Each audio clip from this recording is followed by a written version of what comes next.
Now, next is general measures to eradicate poverty.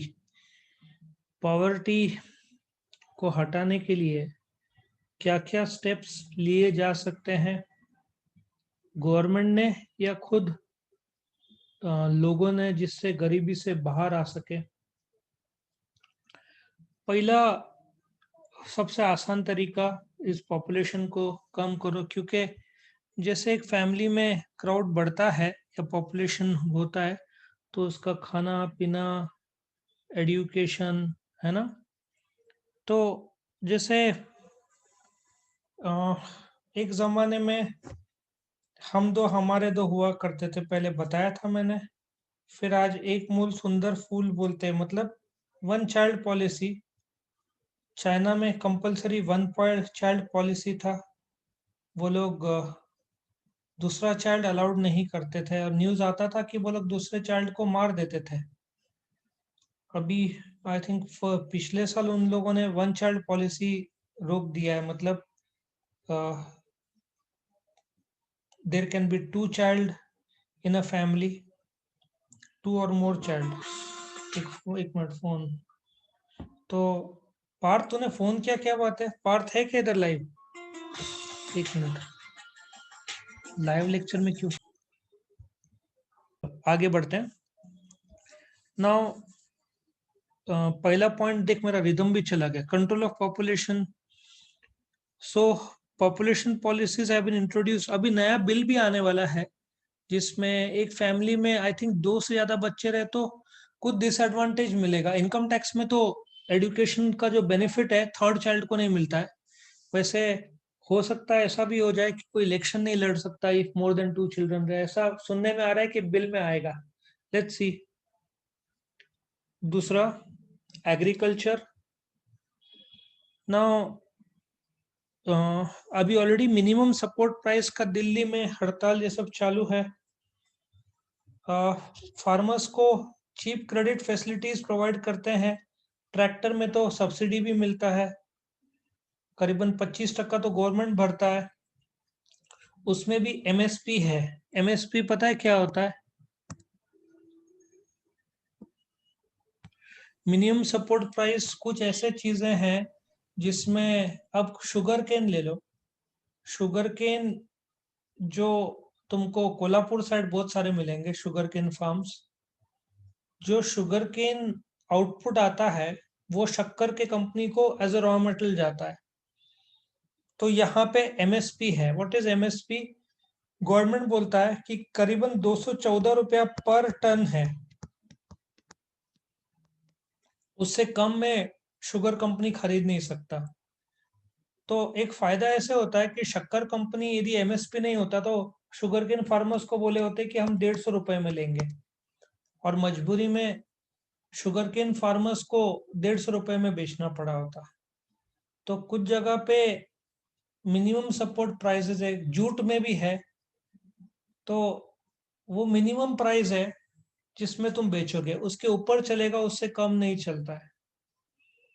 तो MSP अभी government ने नया कायदा लाया एमएसपी का, मुझे भी देखना है क्या है, लेकिन फार्मर्स हड़ताल कर रहे हैं।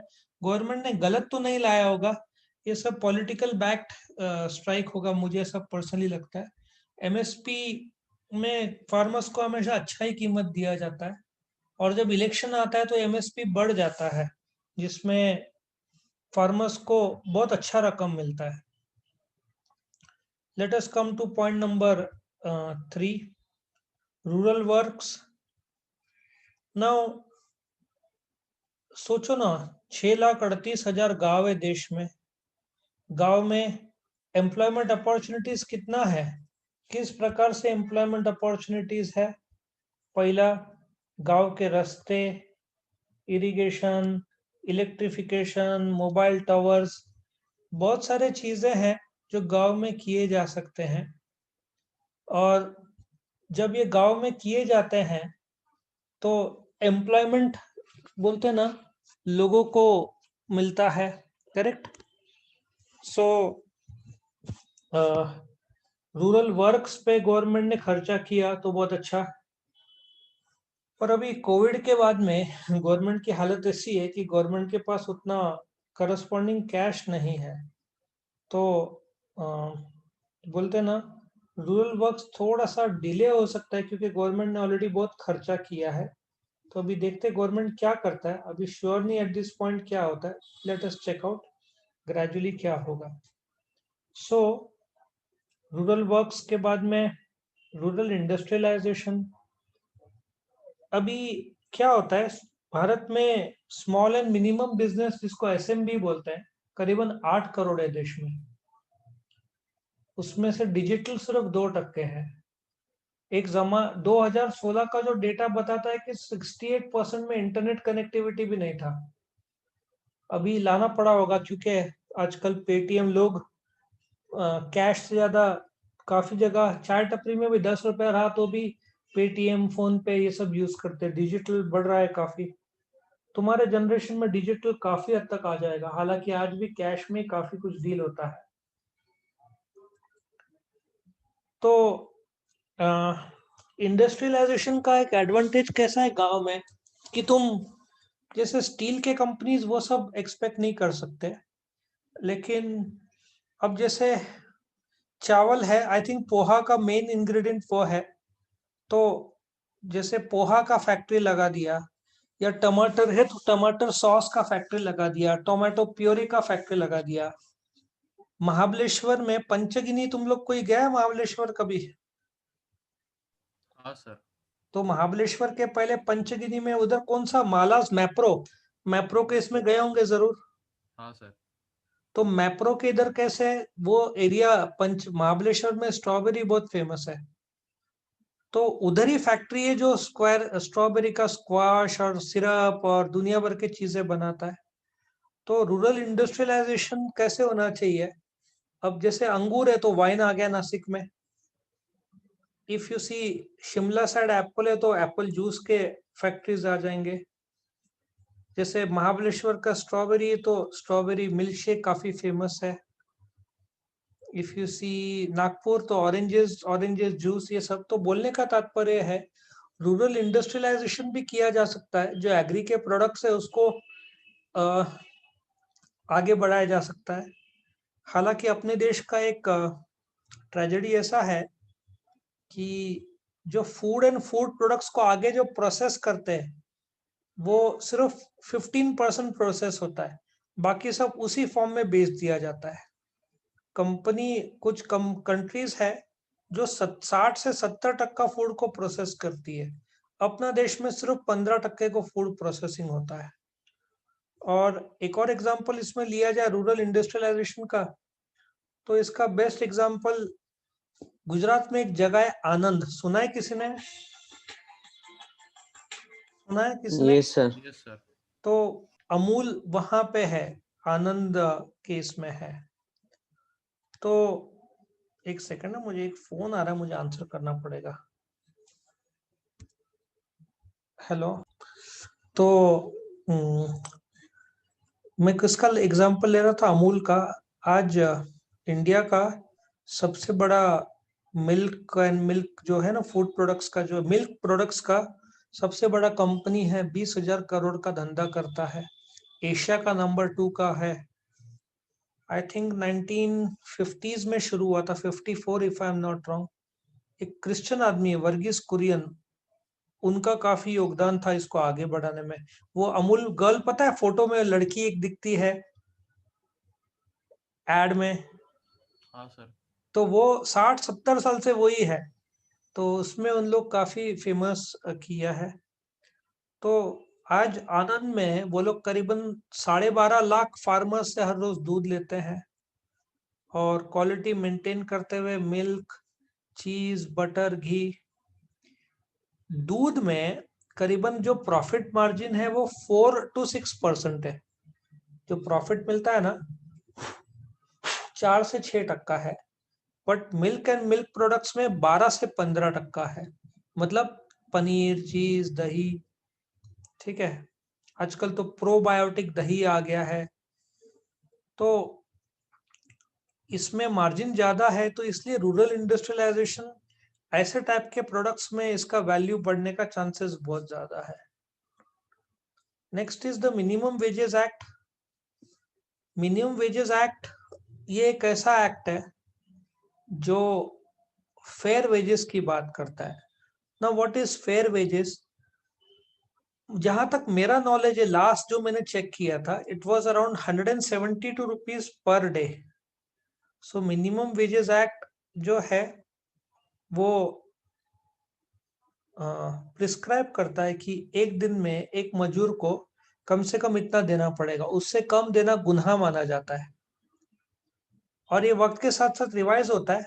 पहले 145 था, 172, अभी रिसेंटली रिवाइज हुआ कि मुझे चेक करना पड़ेगा। बट मनरेगा में 202 रुपया दिया जाता है वर्कर्स को। ठीक है। नेक्स्ट इज, मतलब मिनिमम वेजेस एक्ट एक गारंटी कर देता है कि गरीबों को पर दिन का उतना पैसा मिलना है, और पैसा तुम काइंड में नहीं दे सकते। मिनिमम वेजेस एक्ट के जो कायदे हैं, तुम अब जैसे इसकी कंपनी है, गेहूं की कंपनी है, तो ऐसा नहीं बोल सकती कि तुम्हारा पगार 10,000 है तो 2,000 का गेहूं देते हैं, 8,000 कैश देंगे, 2,000 का गेहूं, वो लीगली अलाउड नहीं है। तुमको कैश, कॉइन्स या बैंकिंग ट्रांसफर ही से पूरा पेमेंट करना पड़ेगा। तुम वस्तु पगार में नहीं दे सकते। तुम गिफ्ट करो वो तुम्हारी मर्जी, लेकिन पगार पूरा कैश में देना पड़ेगा, ये कायदा जो है। मतलब हीरो कंपनी बाइक के तौर पर, पगार के तौर पर नहीं दे सकती। पगार कैश में दो, बाइक देना है तो दो, लेकिन कैश सैलरी के रूप में बाइक नहीं दिया जा सकता। लॉजिक समझ में आया सबको? चलो ये सर। आगे बढ़ते हैं। पीडीएस, जिसको पब्लिक डिस्ट्रीब्यूशन सिस्टम बोलते हैं, ये काफी बोलते ना कंट्रोवर्शियल टॉपिक था, जिसमें तुम्हारे बुक में यहाँ पे फोटोग्राफ दिख रहा ही है, व्हाइट, सैफरन और येलो के राशन कार्ड। ये हाँ जो सर। व्हाइट कार्ड है, ये जिसका आमदनी साल में 1 लाख के ऊपर है उसके लिए है। आज से 25-30 साल पहले राशन सबको देते थे। फिर नवा कायदा है कि जिसका आमदनी 1 लाख के ऊपर है उनको फ्री राशन या फ्री शक्कर नहीं मिलेगा। तो ये कार्ड में फ्री सब बंद कर दिया। मुझे लगता है कि इसमें से भी एक बिलो पॉवर्टी लाइन का एक कार्ड है, शायद ये, या तो दोनों में से कोई तो एक बिलो पॉवर्टी लाइन का कार्ड है। तो जो बीपीएल कार्ड है, ठीक है ना,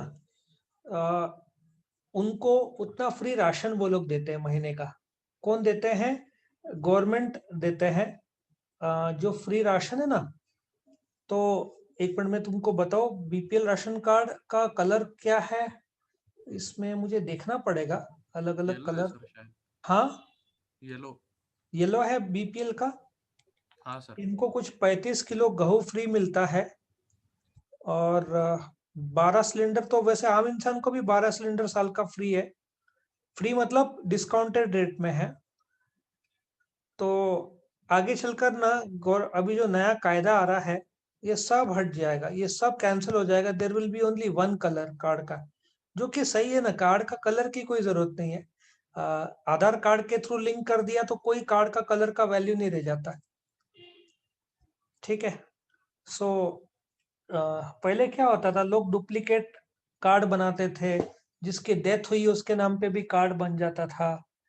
तो बहुत झंझट ये था। तो अभी नया कायदा जो आया है उसमें आधार कार्ड लिंक्ड है, तो इसलिए चीटिंग कम हो गया है। और गवर्नमेंट क्या करता है आजकल, डायरेक्ट बेनिफिट ट्रांसफर कर देता है। तुम सिलेंडर कैश में खरीदो, तुम्हारे बैंक में पैसा पहुंच जाएगा, जो भी डिफरेंस है। तो ये बेनिफिट गवर्नमेंट दे रहा है। ठीक है। सो नेशनल, नेक्स्ट पीडीएस जो था ये, नेक्स्ट गवर्नमेंट ने क्या किया 1969 में, ठीक है, 1969 में करीबन 14 बैंक को नेशनलाइज किया। उसके बाद और 6 बैंक्स को नेशनलाइज किया। तुम्हारा state bank of India, bank of Maharashtra, Canara bank, bank of Baroda, ठीक है ना, Punjab national bank, Sindh bank, ऐसे बहुत सारे करीबन 20 बैंक को नेशनलाइज कर दिया। पर आज का स्थिति ऐसा है कि उल्टा गवर्नमेंट बैंक्स कम कर रहे हैं, क्योंकि जरूरत नहीं है इतने सारे बैंक्स की। अब जैसे state bank of Patiala, state bank of Punjab, state bank of Hyderabad, state bank of India, सब मर्ज होके एक हो गए हैं। लॉजिक सबको समझ में आया अभी? लॉजिक समझ में आया? क्या तुमने कभी स्टेट बैंक ऑफ हैदराबाद कभी देखा है कहीं पे बोर्ड देखा था? No sir. कैनरा बैंक का बोर्ड देखा था? Canara bank, Canada bank. Canara, Canara CANARA। फिर पंजाब नेशनल बैंक का देखा था? हाँ है अभी भी सर। हाँ, तो क्या किया इन लोगों ने, I think Punjab national bank, bank of Baroda, ऐसे कुछ बैंक्स को इन्होंने मर्ज करके एक कर दिया है।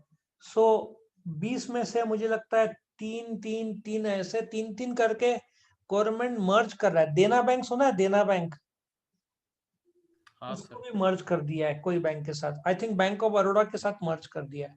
सो अभी गवर्नमेंट क्या कर रहा है कि इतने सारे बैंक्स की जरूरत नहीं है और कंपटीशन भी बहुत ज्यादा तेज हो जाता है फिर। क्योंकि 1969 में नेशनलाइज क्यों किया था? क्योंकि प्राइवेट सेक्टर बैंक्स नहीं थे। तुम बोलोगे आईसीआईसीआई बैंक, आईसीआईसीआई करके एक संस्था 1955 को ओपन हुआ था, लेकिन वो बैंक नहीं था उस समय। वो सिर्फ इंडस्ट्री को लोन देता था। आईसीआईसीआई बैंक तो 1990 में शुरू हुआ, ठीक है ना? तो मुझे लगता है एचडीएफसी बैंक भी बहुत लेट आया। तो गवर्नमेंट ने देश के सपोर्ट के लिए नेशनलाइज कर दिया, लेकिन जो पर्पस था बैंक का वो पूरा हुआ। अभी तुम्हारा प्राइवेट सेक्टर में देखो, एचडीएफसी है, तुम्हारा आईसीआईसीआई बैंक है, यस बैंक है, कर्नाटका बैंक है, कोटक महिंद्रा बैंक है, बंधन बैंक है, अभी बहुत सारे आ गए हैं, इक्विटॉस मैंने सुना है, सो देखा भी है। तो अभी इतने सारे प्राइवेट सेक्टर हो गए ना, तो जिस उद्देश्य से बैंक्स खोले गए थे कि लोगों को सेविंग्स का और गांव तक पहुंचाया जा सके, क्योंकि उस समय प्राइवेट सेक्टर नहीं थे। वैसे SBI, state bank of Patiala, state bank of Hyderabad को जैसे ही मर्ज कर दिया गवर्नमेंट ने, state bank of India India का नंबर 1 बैंक बन गया। और वर्ल्ड के टॉप 50 बैंक्स में से अभी स्टेट बैंक ऑफ इंडिया एक हो गया है। नंबर 1 नहीं है, लेकिन टॉप 50 वर्ल्ड के बैंक्स में आ गया है। और आरबीआई ने उसको एक ऐसा पदवी तो नहीं, लेकिन एक ऐसा स्टेटस दिया है जिसको बोलते हैं bank which will never fail. उसका कारण है 50,000 के आसपास तो एटीएम है इसके, 58,000, मतलब भारत में करीबन 2 लाख एटीएम्स है। उसमें से 1/4, करीबन कितना, 58,000 एटीएम तो अकेला इसके पास है, स्टेट बैंक ऑफ इंडिया के पास है।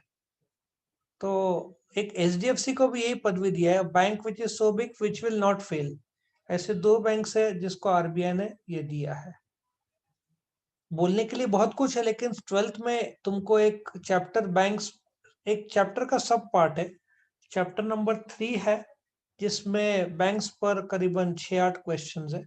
उस समय और ज्यादा डिस्कशन किया जाएगा। अभी डिस्कशन करूंगा तो मुझे 10 घंटा लगेगा पूरा डिस्कस करने, अलग अलग अलग अलग टॉपिक्स।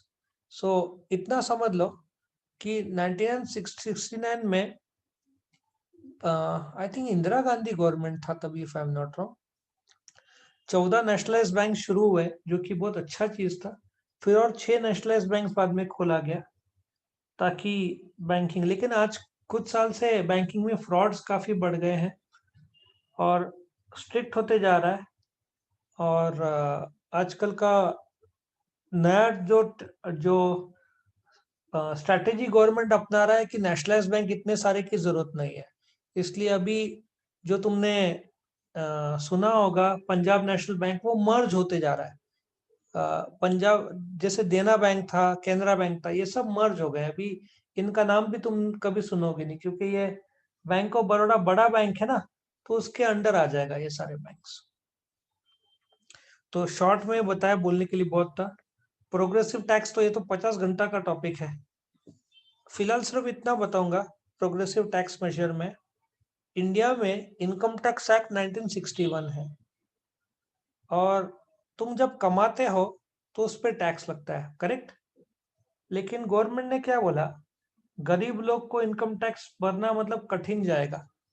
इसलिए गवर्नमेंट ने बोला गरीबों को, या जो आदमी साल में 2,50,000 तक कमाता है, उसको टैक्स भरने की जरूरत नहीं है।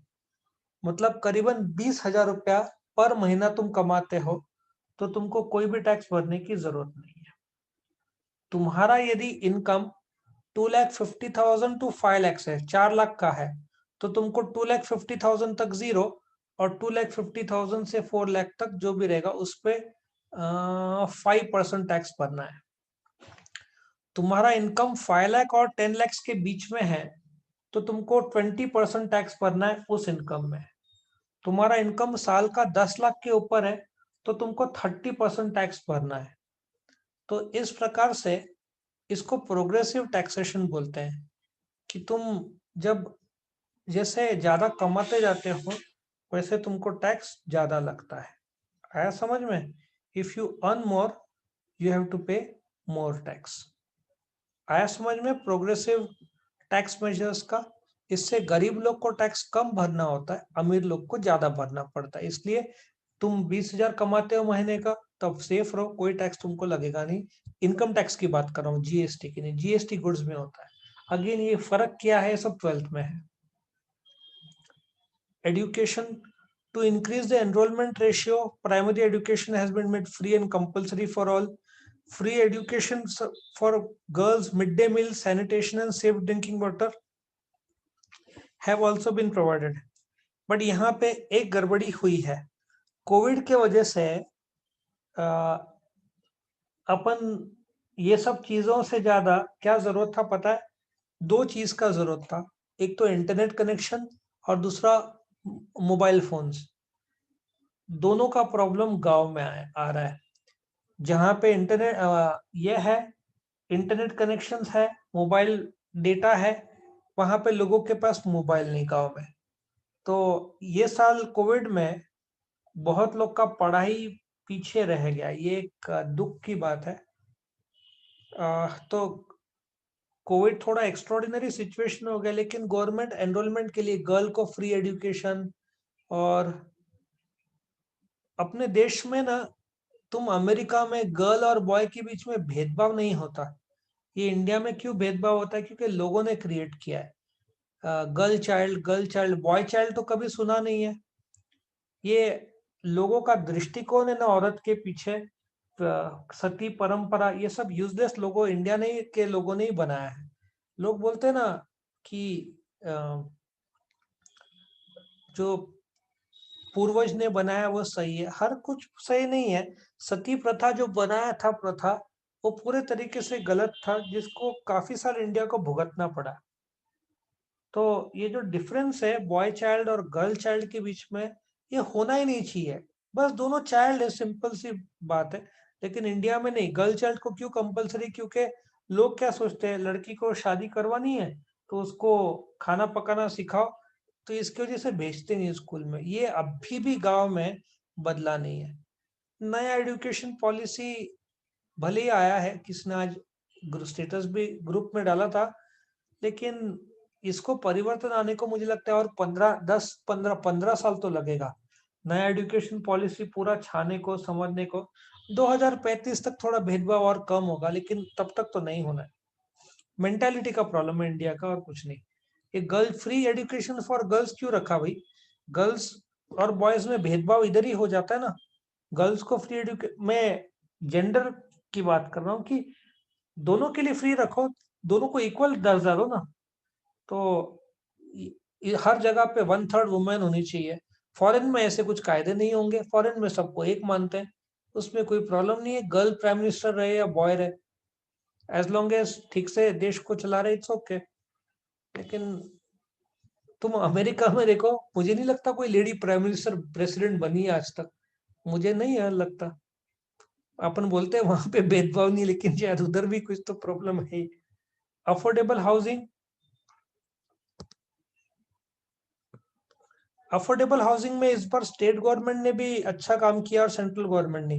तुमको 2 स्कीम कोई बता सकता है क्या है बड़े स्कीम्स? कोई बोल सकता है? सबसे पहला स्कीम, तुमने यदि 10 लाख का घर खरीदा तो 6% स्टैम्प ड्यूटी, मतलब 60,000 स्टैम्प गवर्नमेंट का जो भरना पड़ता था।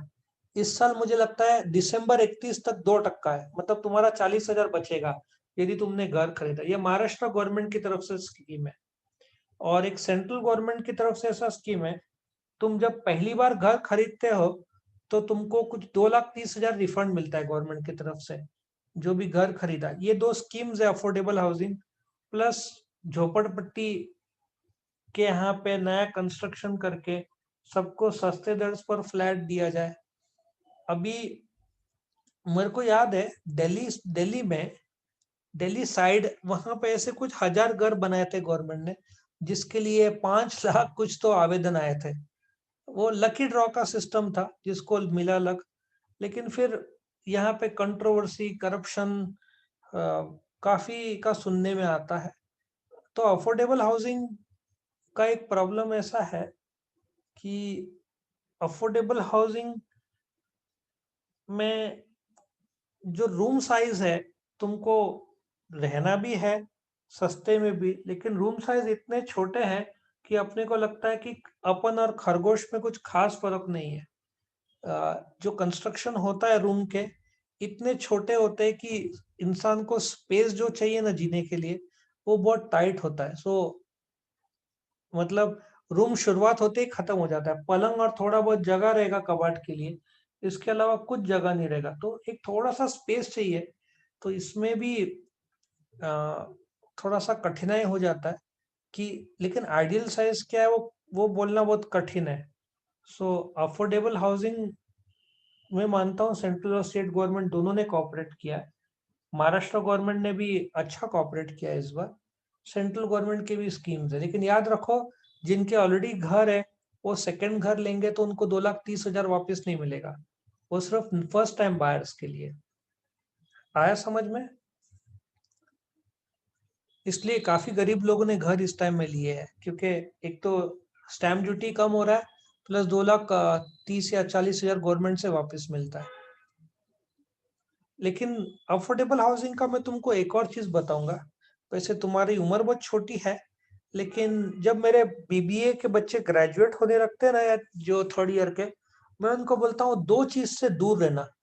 जब तुम कमाने शुरू करोगे ना, 2 चीज से स्टार्टिंग में दूर रहना, एक तो कार और एक तो घर। क्योंकि यंगस्टर क्या करते हैं, जब स्टार्टिंग में कमाते हैं ना, तो सबसे पहले घर का सोचते हैं।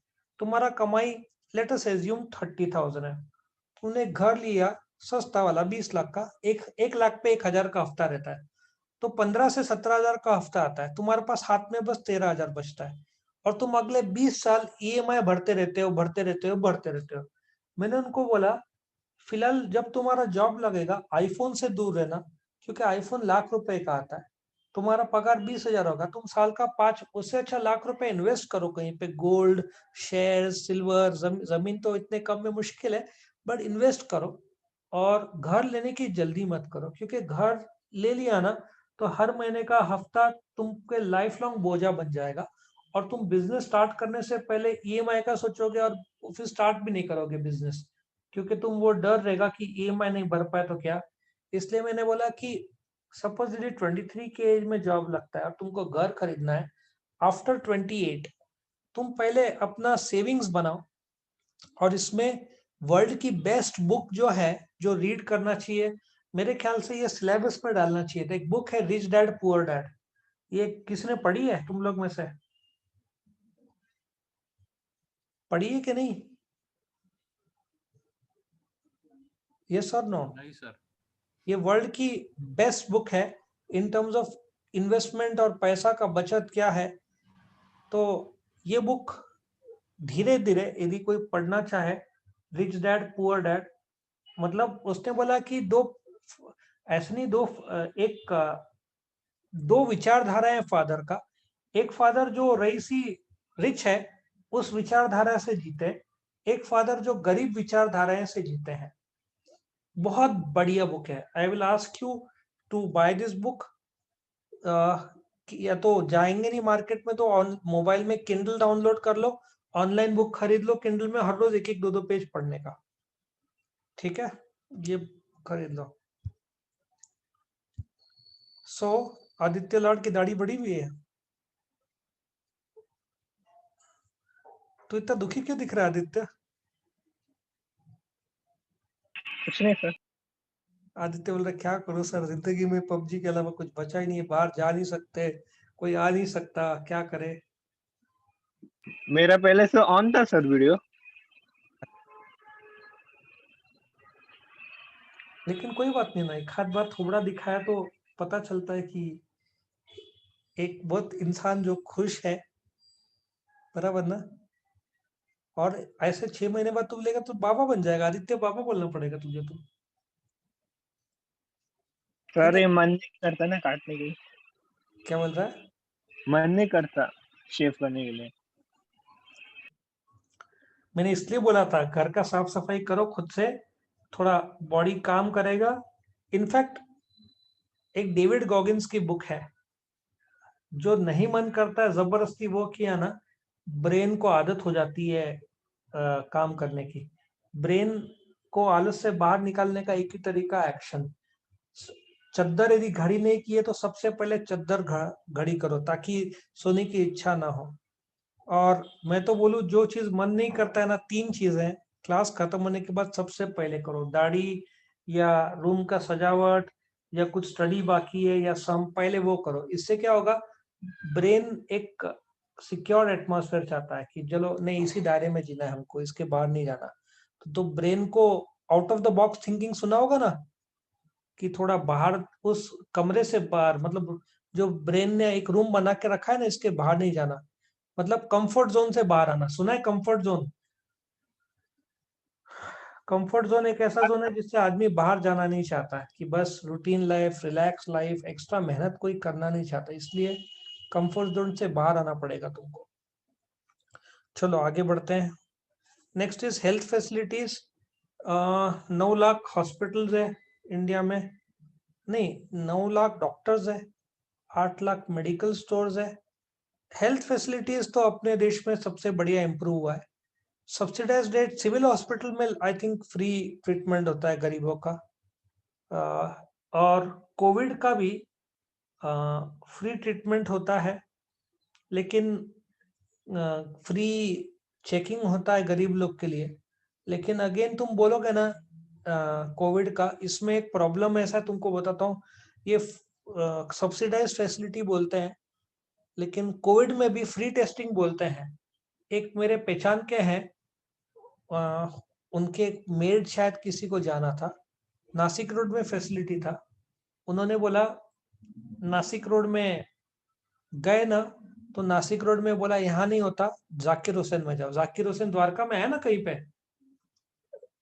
जहाँ पे बहुत सारे कोविड केसेस थे। हाँ सर। तो जाकिर हुसैन में गए तो पहले तो बोला कि नहीं होता है।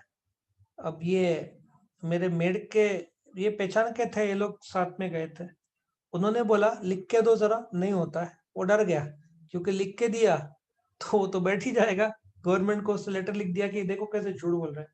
उन्होंने सॉरी सर अभी करवा देते हैं आपका।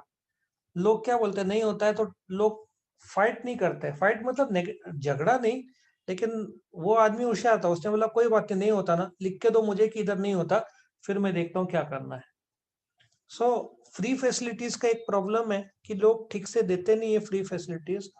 सब्सिडाइज्ड में अगेन तुमको क्वालिटी नहीं मिलना है, या बोलते हैं ना उसमें सस्ता ही मिलना है तुमको, बी ग्रेड का सामान मिलने का चांस रहता है। ये एक प्रॉब्लम है फ्री फैसिलिटी का।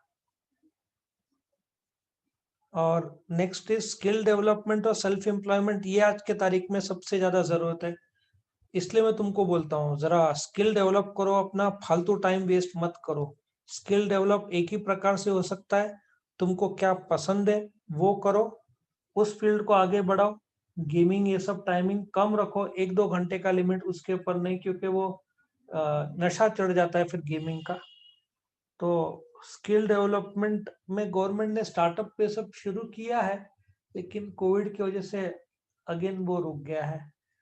लेकिन अगेन स्किल डेवलपमेंट एक्टिविटी आज के तारीख में गरीबी हटाने का सबसे बढ़िया तरीका है। बाकी तुम कुछ भी करो, मेडिकल फैसिलिटी फ्री दोगे, लेकिन रोटी कपड़ा मकान के बिना गरीब को कैसे बाहर। आज बीमार आदमी को तुमने फ्री एजुकेशन, फ्री ट्रीटमेंट दिया, लेकिन वो गरीब का गरीब रहेगा ना। एक कहावत है तुमने घर भी फ्री दिया ना लोगों को, तो प्रॉब्लम ऐसा है वो गरीब वो घर को बेच के ना भाड़े के घर में चला जाएगा। मेंटालिटी का एक प्रॉब्लम आता है। तुम उसको एक आदमी को हर रोज मछली दो ना फ्री, एक कहावत है, if you give a man a fish ना, वो जिंदगी भर गरीब रहेगा। लेकिन तुम उसको फिशिंग सिखाओ ना, वो आजाद हो जाएगा। तुम रहो ना रहो, खुद का फिशिंग करेगा। इसलिए मेरे हिसाब से सबसे बढ़िया तरीका जो है जिससे गरीबी से बाहर आदमी को लेकर आना है, वो स्किल डेवलपमेंट है आज के तारीख में। आया समझ में ये? हाँ सर। ये तुम्हारा पॉइंट्स